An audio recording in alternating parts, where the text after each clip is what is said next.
I'm sure that when we sometimes look at our political leaders, we can see and identify ways that they have acted, well, less than ideal. Don't worry, this is not going to be a conversation about politics from the pulpit. I would never do such a thing. But it is going to be a conversation about expectations, not only that we have of our leaders, but also what does that mean that we have toward ourselves.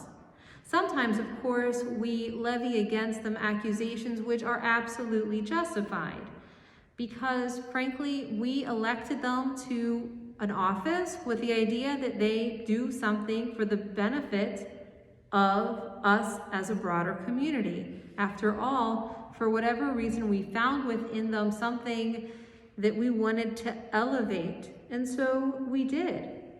And the truth is that we always want to do that. We want to hold our leaders up. We want to put them on a pedestal.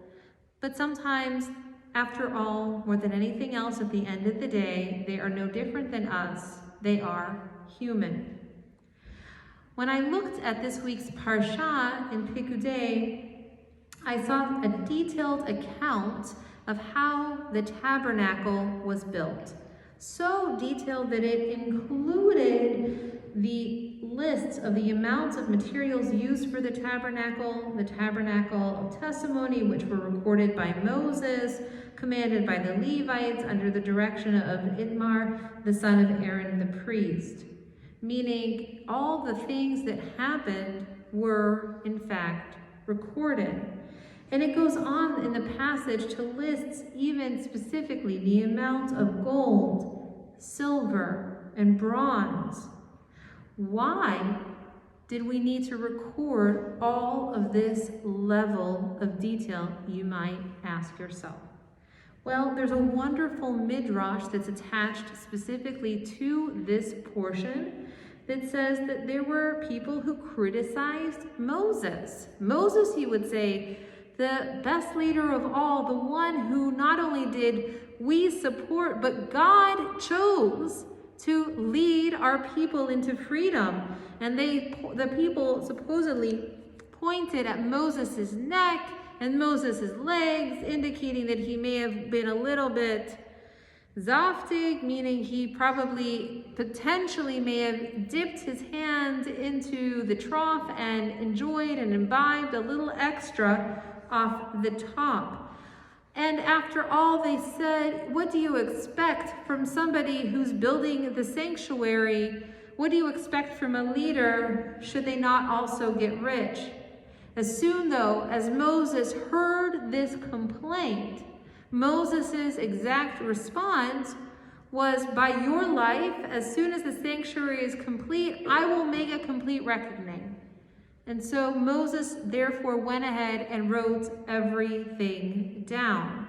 He did so that he himself would not come under suspicion for doing anything that would be considered personally inappropriate, to guarantee that the monies that were donated were in fact used for the Mishkan.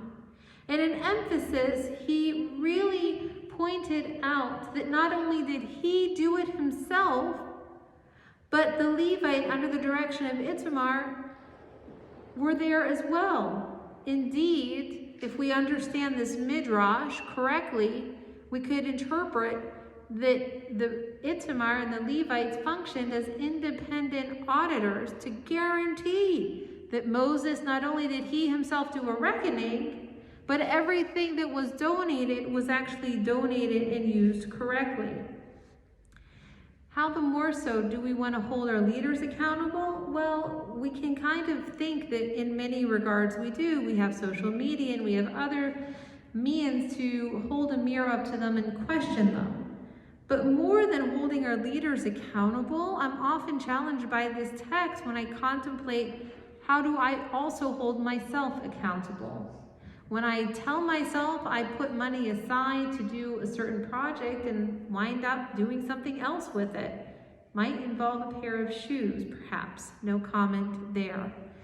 But the truth is that oftentimes we will tell ourselves stories. We might even have ideas of how we want to envision ourselves completing a specific task.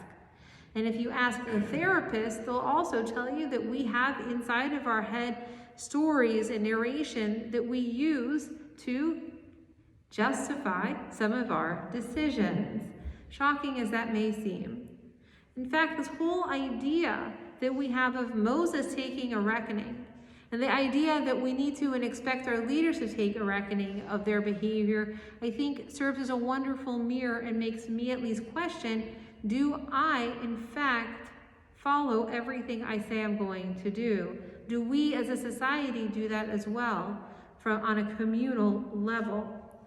There was a midrash, another one, that comes from the Talmud and records a scene of Rabbi Yochanan ben Zakkai, a master, a teacher, a profound rabbi.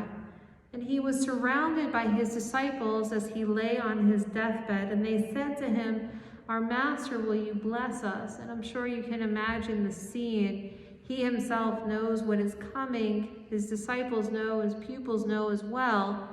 And he looks at them and he says, this is his blessing. May it be God's will that the fear of heaven shall be as much upon you as the fear of flesh and blood.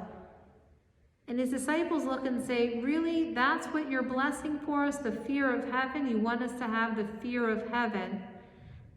Which always reminds me, if you look up in the sanctuary, I know it's not technically the eye of God, but the dome, it kind of looks like the eye of God looking down upon all of us. That in many regards, what I think Yochanan ben Zakkai was trying to instill within his disciples was an understanding that there is always somebody watching. Whether it is our own interpersonal conversation that we might have with ourselves, whether it is somebody else within our community, or whether it is God, there is somebody who is watching. And so we can tell ourselves stories. We can, in fact, justify our actions. We can, in fact, come up with ideas of why it is that we do certain things. For us, maybe we do them out of fear that we might be alone, fear of, I'm not quite sure what, whatever it is that your fear is that causes you to do something. But when it is that we truly put aside the justification and hold our mirror up to ourselves, we ask, are we really doing and behaving and being the way we want to be? For Zakkai counseled and responded back to his pupils by saying, would that you obtain no less than such fear. You can see for yourselves the truth of what I said. When a man is about to commit a transgression, he might even say, I hope no one sees me. Sometimes we do things believing that nobody will see us.